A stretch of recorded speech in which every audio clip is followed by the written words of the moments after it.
Good morning. Hi. Hi, how are you? I'm looking for... He does not live here anymore. He doesn't. Lived here since- The man with the name I am looking for is evidently not the one who used to live here.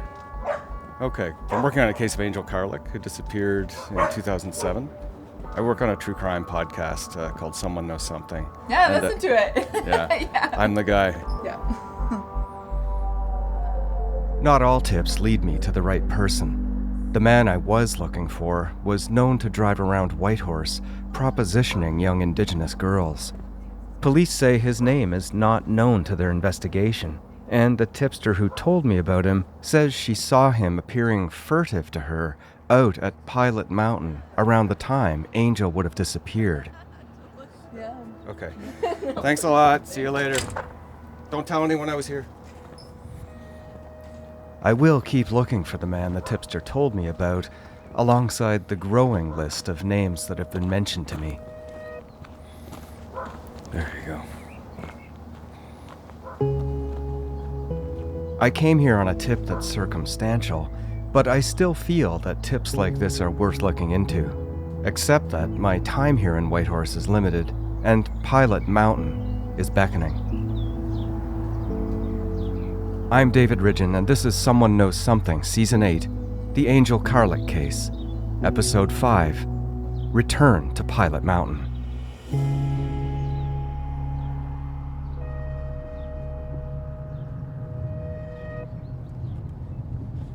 Just driving up Boreal Road, this is where the tipster said that she saw the man in the red truck driving up to the stop sign. Gave her a strange look, and they just looked at each other, and she felt they didn't belong. This is another part of a subdivision associated with Pilot Mountain, and there's some housing along here as well.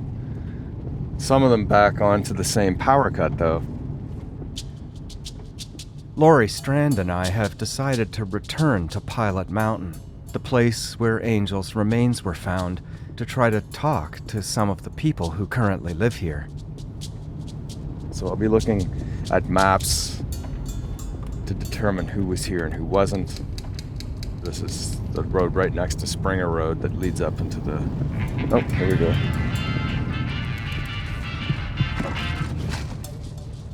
Hello, Hello, is this David? this is David. Hi, David. This is Vicky Durant. I've been trying to speak to Vicky Durant for a while now. Laurie had a brief call with her yesterday, and that led Vicky to finally call me, I think. She was Angel's supervisor and mentor at the youth center. My preference is always in person, but Vicky seems to want to talk now, so we pull over to the side of the road just as it starts to rain. I spoke with Laurie yesterday, and it definitely has caused me a lot of emotional, mental stress, bringing the whole case of Angel Carlick up. Like, it really triggered, like, I'm actually quite a basket case at the moment because of, Oh, I'm sorry to hear that. I don't know, there's just so much that happened, and Angel was like my daughter. It's just stuff that, you know, when you aren't able to have closure, you pretty much put it way back in the back of your mind. I mean, it's been 15 years, and so I didn't think I'd ever, you know, that it would ever be resolved. And so it was like a shock for me.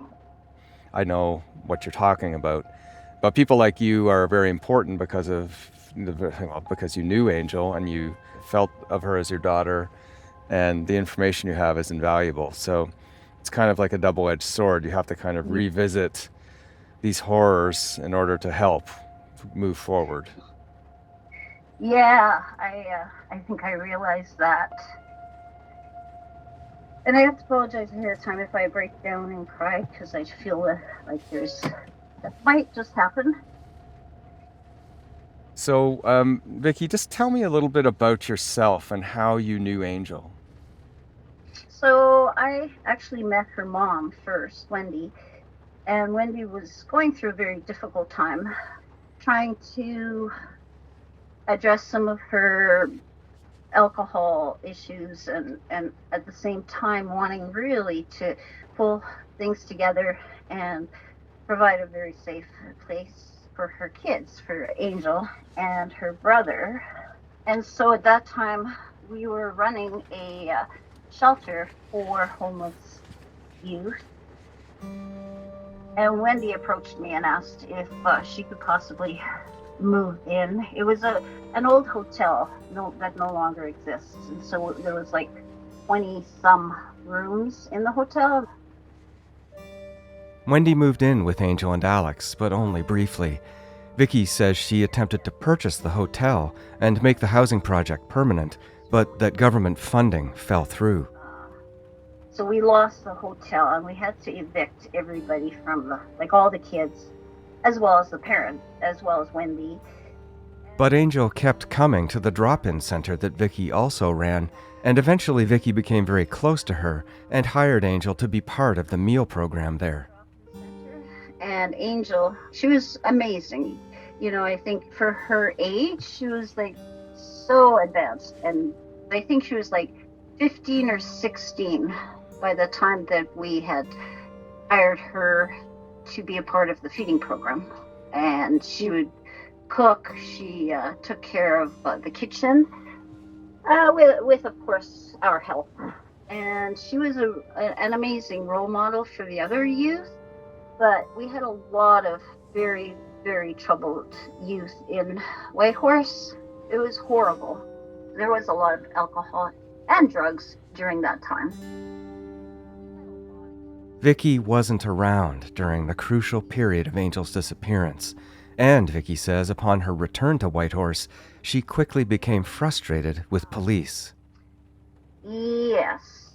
At first, the police, I felt that they took way too long to get active on the case because they at first thought it was just she ran away. And I told them, I said, there's absolutely no way Angel ran away. I know her. I knew her very, very well. I know that what her goals were, as well as if she was going to run away, why wouldn't she pick up her check? I think in that first little while when they were getting all these calls, or they were getting calls from, it was bizarre, people from other places. And I don't know, maybe it was just someone calling to distract them, to give them information to lead them away from Whitehorse. Didn't make any sense. And she never did pick up her final check, which was at the end of the month, right? And I kept saying, no, she's not anywhere other than somewhere here in the Yukon. Police confirm with me that Angel worked some shifts the week starting May 21st, 2007, with her last shift being on May 25th. They also confirm that she never picked up her paycheck. I angle towards some of the specific questions that have come up about Angel's habits, starting with her bicycle. Okay, that's another thing, the bicycle, yeah. The family hotel, are you familiar with this? It's called the Family Hotel? The hotel where her bike was, I actually saw the bike there, chained after she was murdered, and I thought that was weird that it was still there. And I had called and spoken, I'm pretty sure, I'm not 100% sure, but I did call the police and let them know, the bike is there. Maybe you guys should pick it up. So Vicky is the eyewitness reported in some media who saw this bicycle locked up at the family hotel, a place that still exists in downtown Whitehorse. How do you know it was Angel's bike? Because Angel would bring it to the youth center. And what did it look like? Oh my God, that's 15 years ago.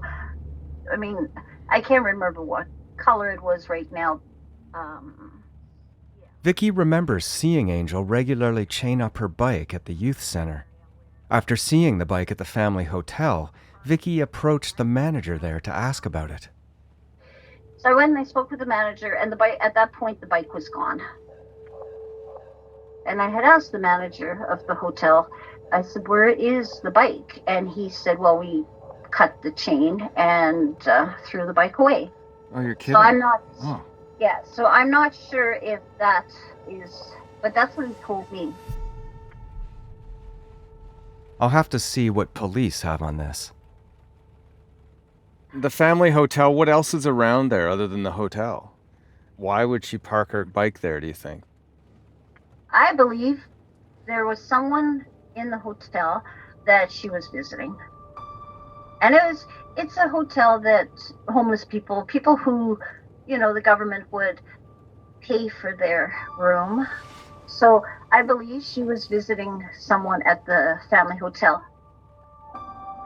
Vicky says she asked the hotel manager for a list of the people who were staying there at the time of Angel's disappearance. But they weren't very forthcoming. Oh, good for you for trying to ask, though. Those are exactly the kinds of questions you need to ask. So great that you went in there and saw the bike. Angel, that was her main means of transportation, is her bike. And so unless someone had a vehicle, and I don't recall many, other than the cab drivers, I don't recall many of the youth, actually probably none of the youth at that time had a vehicle. Angel never left town, hardly ever. None of the kids really would leave town. They would party and they would, hang out at the hotels, in the bush, at the parks, drinking. So no party places out of town, basically. No party places up on Pilot Mountain that you knew of that they would go to. Absolutely not. Vicky also tells me about some people who knew Angel through the center. And like I said, I don't remember his name. But he was very interested in Angel, and she did not have the same feelings towards him. Vicky says that this young man was often in the company of another young woman, and that they were both not from Whitehorse. And I can't remember her name as well. But anyhow, there was a fight between Angel and this young girl, like maybe a couple of weeks before Angel went missing. A couple of weeks before Angel disappeared, according to Vicky, she had a physical fight with this other girl at Bluefeather. So at that point, it was like, okay, Angel's working here, so I had to ask that other girl. I had to tell her until she is able to make amends and resolve the conflict that she wasn't welcome back at the center. And so I know she was quite upset about that. Was there ever anybody else in the Pilot Mountain area that you had thought about or heard about from anybody about this with relation to Angel's case? Okay, yes. Another character. Back during those days, there was a lot of deviant cab drivers who were taking advantage of the youth, young girls and boys. And Angel had mentioned several things, and we had actually encountered several problems with the cab drivers in regards to the youth. And there was one character that one cab driver who we were very, we didn't have any evidence or anything, proof of what he was involved in, but we know that he had been giving the girls rides for free. And, it was like, for him it was, and he wasn't the only one. I don't know his name. All I know is that he did live in that neighborhood where Angel's remains were found. Also, I shared this information with the police, so they were aware, and I think probably questioned him. But like I said, I don't know his name. I don't even know if he's still in town. He was just a very strange individual who he would take photographs of the girls, he always carried his camera around. And he lived in that, I think he rented a cabin, some kind of a property in that neighborhood. It wasn't very far. In Pilot Mountain? Yes. I've looked into a taxi driver who seems to match Vicky's description and who even had a record of sexual assault on the job. But according to police, he didn't live in Pilot Mountain, and while they did not look into this taxi driver, they looked into others without finding connectivity to Angel's case. The taxi driver tip is an interesting one. And how do you know that he lived here? What makes you think he lived here? Whitehorse being a small town, everybody kind of knows everybody. Vicky is someone I wish I met in person. She tells me a lot more about people I should try to talk to, but wants to keep these names and this other information between me and her. These are people who may or may not have any knowledge of what happened to Angel, but what I am hearing makes me want to find them, along with the couple from the drop-in center and that taxi driver who allegedly lived in the area Laurie and I are currently parked and idling in, Pilot Mountain. Okay, well, thank you so much, David, and God bless you and you know, doing what you're doing. Actually, at this point, I actually feel relieved in some ways, so thank good. you for Oh, okay. helping me. Okay, great. Okay, I'm glad Okay, to hear well, that. you take care. Thank you, Vicky. We'll talk again. Okay, Okay, bye-bye. bye-bye.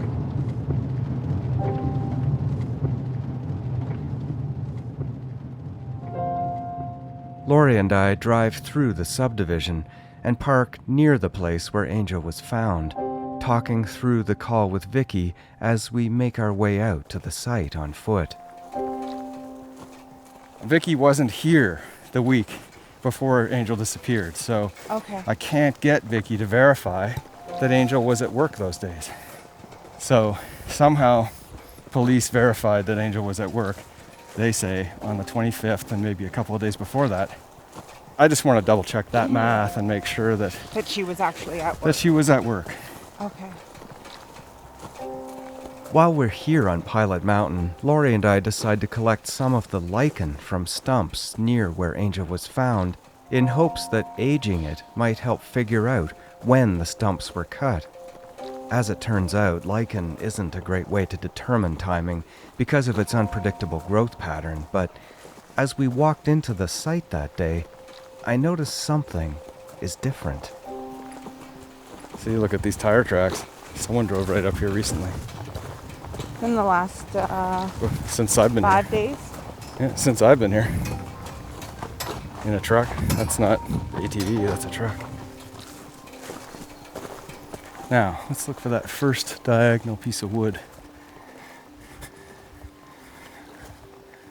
Don't tell me someone's taken it. Okay. Now that's nuts. There was one right here. There it is. It's been pushed over. It's not just the tire tracks. The long diagonal branch of deadwood I've come to recognize as a marker for the site of Angel's remains is now broken.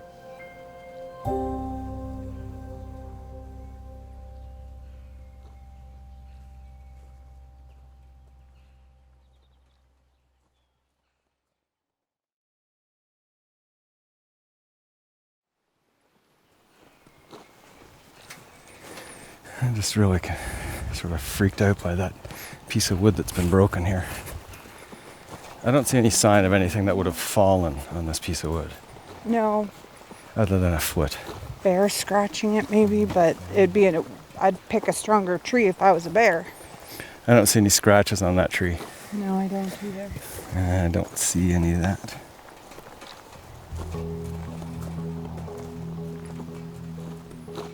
This spot we're standing under a dense, spindly canopy of black spruce cannot be seen from the power line trail. An uncomfortable static charge raises the hair on my neck. Was someone else in here over the day or two since I was here last? Whether or not the breaking of this branch was an intentional act, someone or some other creature did it. We move out. Time to talk to some of the locals. Alright, let's see if the dog can not bite my head off here. I gotta wait till an owner sees me. I think he's gonna turn around if he sees his dog barking.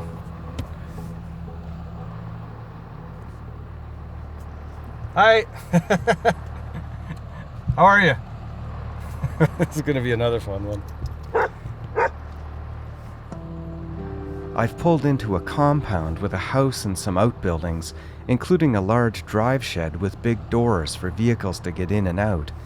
I've approached a man standing outside of this shed with his truck inside idling. He appears to be in his late 60s or early 70s. Is your dog okay? Yeah. Oh, she'll be okay. I work for CBC. Oh boy, oh boy. Yeah.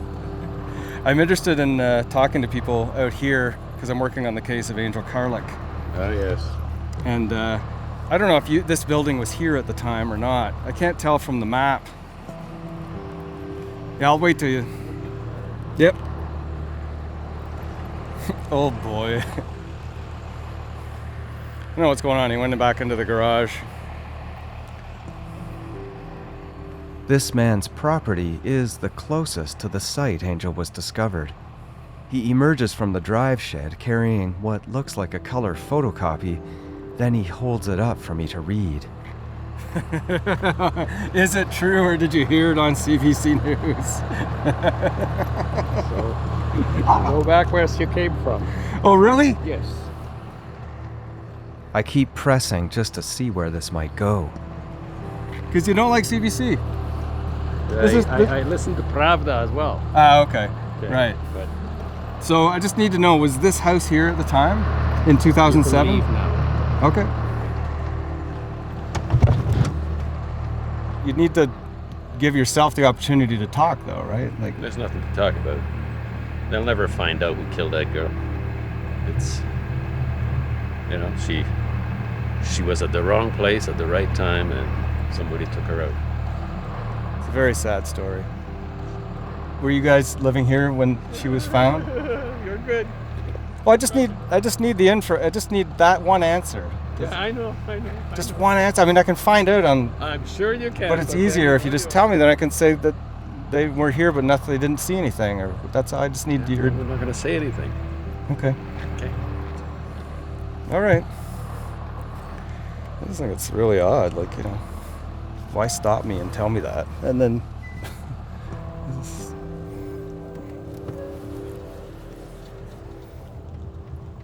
And that's all I get from the property owner. I don't get the impression he has more information, and he's made it clear that he doesn't want to talk to me. Soon, Laurie and I come across a woman walking her dog. Hello. Morning. We pull over and approach. It turns out that she does remember Angel. We were just there. This is one of her friends, Laurie. Oh, hi. Hi. I'm so sorry for the loss. It was a very devastating thing. The police knocked on all our doors. So, yeah. Her name is Heather, and she's lived in the Pilot Mountain subdivision since the early stages of its development. I've been here for 35 years. Yeah. Wow. Yeah. Wow. So tell me about the experience of the time when Angel was found here and your experience of that. Well, we knew she was missing for a long time. And the only thing, the police came to the door because they questioned everybody if they had seen anything or heard anything. I mean, it was a long time ago now, and I had a young daughter, and of course it hits home, that somebody young has gone missing and is found out here. So I was devastated, really, and scared. Yeah. Yeah. And when they came to talk to you, I guess they asked, did you see anything? Did you hear anything? And Yeah. Did you? You know, there was a lot of partying going down at the other end of the subdivision around that time, and I did tell the police about it because there was a few times I used to call and say, hey, you know, you better come and clear out the road and clear out, you know, they'd have big bonfires, and I was scared of the forest catching fire and stuff. But, you know, I don't know if they actually came out or not, but there was partying happening out here. Down that way. Just at the end of this just at road, the right end of in the the road? subdivision. Right here. Yeah. So if I went to the end of the road here, could I see a trail to go in to see that? area, or is it just Probably it's on someone's private property, okay. so Yeah. probably not. Heather says she was working day shifts in May 2007 and was being kept awake by the partying in the area at night. She thinks that the majority of the partygoers were in their 20s and 30s. You know what? There could have easily been younger kids there. There was always a lot of cars parked along the road and stuff, so Okay. people had come from out of town. Would it have been like community locals to this area, or do you think Whitehorse kids would come out? Oh, I think people came out from town. Really? Oh, Yeah. Oh, Wait, yeah. like 20 minutes out Absolutely. here? Absolutely. That's not far to go to a bush party out here. Did you remember talking to your neighbors about it or asking any of them if they had seen anything? Well, we all would have talked about it for sure, but there's always speculation. My thing always goes back to the parties. But back then, it was mostly just local people around here. Heather is one of the only people I've spoken to so far that says there were parties happening in this area in May 2007. The details about them could be important, but I wonder if Angel ran in the same social circles as those who attended them. So far, everyone says she would never have come to Pilot Mountain on her own. I'll be trying to find anyone who might have been at these parties. Thank you very much. Okay, Mrs. well, and Miller. you know what? Again, my condolences. It was a dreadful thing, and believe me, it touched all our hearts very much. There's too much of this still going on, Yeah. and it would be nice to see the end of such tragedies.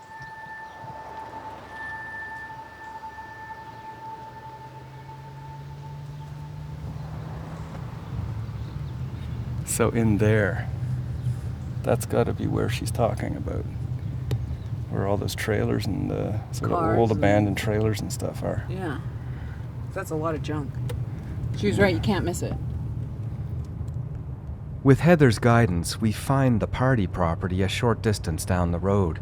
It's filled with derelict vehicles and junk of all descriptions, like a scrapyard in the middle of nowhere. We pull over to take a closer look. Maybe it's still owned by the same person. I wonder whose property that is. I don't know. Should we back up and get a lot number? Yep. Go back up there. Still doesn't necessarily feel like. Well, maybe it does. Maybe it does feel like someone at the party with vehicle could have at least known that spot. Bring her to that spot, party Yeah. with her, end of night scenario, and then that's it. Okay, right? I'll drive you home Yep. and then not drive her home. Yep. It doesn't necessarily make sense to me that people would be coming in from that far away to party there. It was fun to bush party. I'm Yeah. trying to think of my teen years. I grew up in a different community, but it was fun to go out, stand by a bonfire and have music playing, and I knew everybody I was with, but if there was a new person there, then it was always welcomed as well, right? It'd be nice to call the person who owns that property and ask them about it, and ask them about Hopefully it's still partying, the same person that owns that property. and ask them what the history of the parties are, and actually ask police about any kind of busts they've made on that property. Priors and such. What's interesting is that RCMP guy, that Mike Simpson, did not point out that spot to me as we drove by. I'll ask Corporal Simpson about this junkyard later, along with the information Vicky Durant provided earlier. It seems Pilot Mountain could hold some crucial information, and perhaps more answers than what has already been uncovered. It's the kind of community where old neighbors may not even know each other, and where some people may choose not to talk. I'm hoping Simpson might be able to provide more detail about the taxi driver Vicky told me about, or others from around here who might have knowledge that could link to Angel. Hello? Anybody there? Hello? Something about the arrangement of an old container shed makes me think that there may be someone living in this junkyard right now. And there's at least one dog. We decide to drive in. I don't know if I should get out. The dogs are over there. Hello?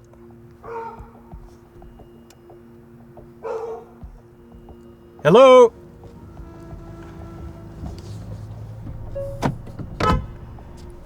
See if there's anybody paying attention to what's going on here. There's a pit bull looking at me. Oh, there we go. Here's someone opening the door. Hello? Here we go. Hi. Sorry to bug ya. I didn't realize anybody was here until I heard a voice. I work for CBC, and I'm doing a program about a woman who disappeared and was murdered, actually. Two people emerge from a trailer and introduce themselves. The woman, Bailey, approaches first, quickly followed by her partner Mike, who tells me he's only lived in Whitehorse for a few months. So you guys haven't been here that long? No, but Mike and Bailey give me the name and number of the person who owns this junkyard. They don't have much else that might help Angel's case, but maybe the owner does.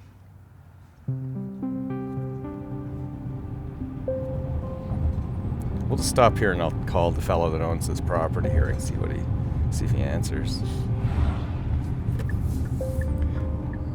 Sit by the mailboxes. Maybe I could interview the entirety of the countryside here. You're a machine. You just keep going and going and going. All right, let's see if I can get that off the call list. Yeah. What was his name again? Shit.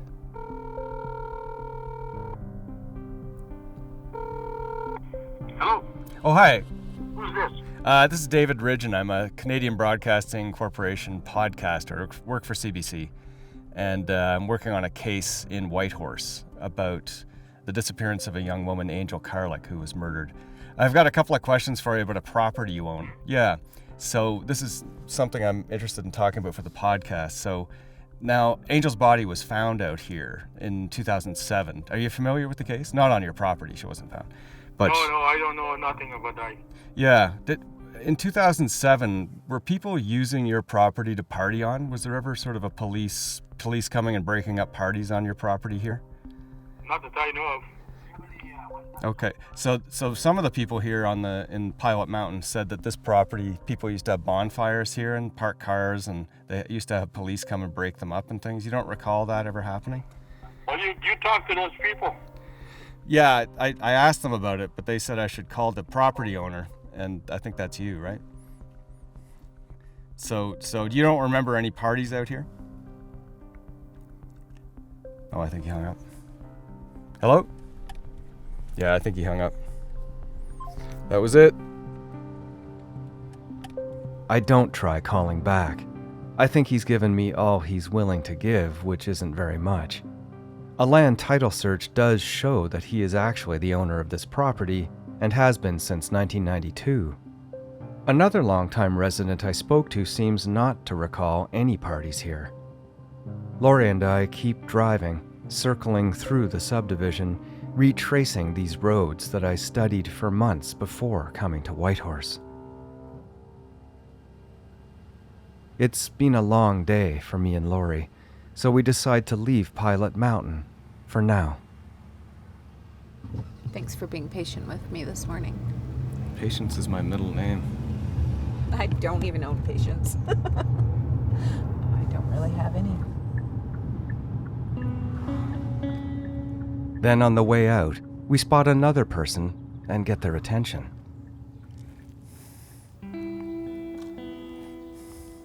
There's somebody. Hello. And it turns out that she is also a longtime resident of Pilot Mountain. We were only here when she was found. Oh, okay. This woman, Yami, tells me RCMP interviewed her and her husband Boris, as they did many of the other longtime residents during their initial canvassing.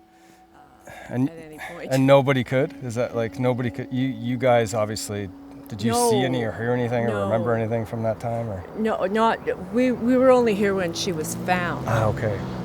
I don't know if you could still see it.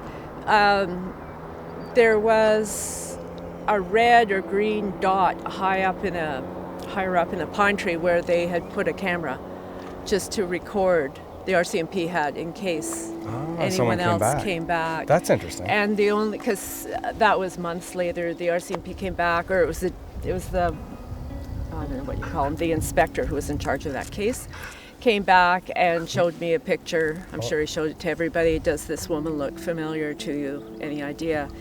And it was a picture of a young woman, maybe 20, who had been walking on this road right by that camera.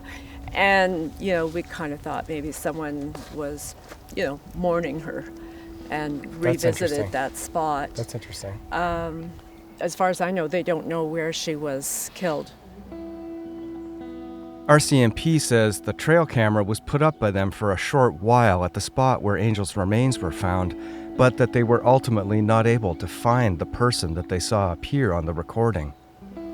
So it was all very sad and very creepy. I just wish people could break through that and just talk about this case, and that's Well, anyway. we always thought.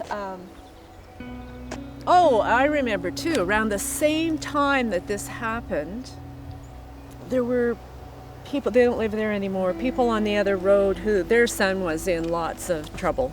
Oh. And they're gone. They're not here now. And the son, I didn't know this until someone told me, he died, but they had a little gang. Oh. And the people who used to live on, I don't know the lot number, it's the lot with the pictures of the mountains with the fireweed. Oh, yes. In front of Okay. it. Yep. Okay, those people, there were some people who lived in there who I think they were broken into by this group, or they suspected it. According to available reporting and police statistics from the time, in 2007, there were a series of break-ins happening in Whitehorse, and there had been mention of a group of young men being responsible. Not sure if the person Yami is talking about might be connected to that. He would have been too young when I first knew him to have a license, but not that that stops anybody. Yeah. But 2007, he would have been like 16 or 17? I would think so. Yeah. Okay, that's interesting. And they were on this other road? The other road, yeah. The place was sold quite a long time ago. After 2007, though? Yes. Okay. Yeah. Something feels different about this information, this name Yami has given me. Call it a hunch, intuition, whatever, but the synchronicities seem to be there. You had tons of great info, though. I mean, you're great. So. This is why I do this, because it's like... People here generally, you're going to meet people, though, who haven't lived here very long. Right. Because the place has really changed. We always used to know everybody, or at least on our road, and it's not like that anymore. Oh, okay. So. Thanks very much. Okay. Okay, take care. Bye. I tell Laurie what Yami has just told me. It turns out that Laurie knows someone who knew this family and their son. Okay, so you just got a message from the person we're trying to get information from. What did they say? They said that they knew that they grew up at Pilot Mountain near a family friend of ours, and then she might know them better. Great. So can we contact that person? Yeah, do you know? Okay, one step forward. One baby step forward, that's good. Yeah. Or one We're step. doing the two-step with the case. The baby step, two-step.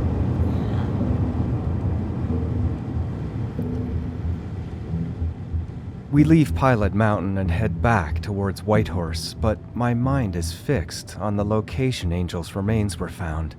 That diagonal broken branch, the fresh tire marks.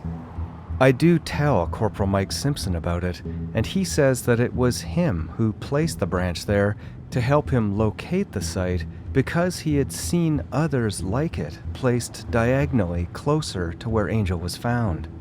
And in fact, one of these diagonal branches can actually be seen in the crime scene photos taken in 2007. Police, according to Simpson, did not place the one I can see in these photos. Simpson also says that he hasn't returned to the site since we were there. And on the question about the person Yami mentioned, I put that to Simpson too. There was another person mentioned to me, and it was a son of a family that lived there. Did you look into that person? We did. And what did you find on him? A person of interest.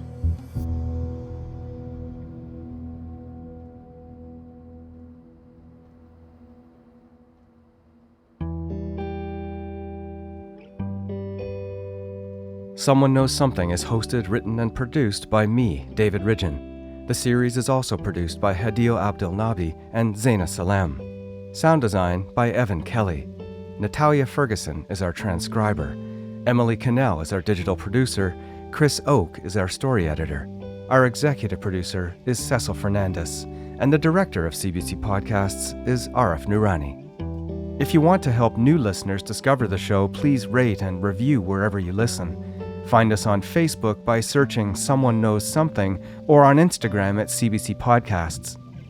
If you're looking for another series to listen to, consider Boys Like Me from CBC Podcasts. Find it on the CBC Listen app or wherever you get your podcasts.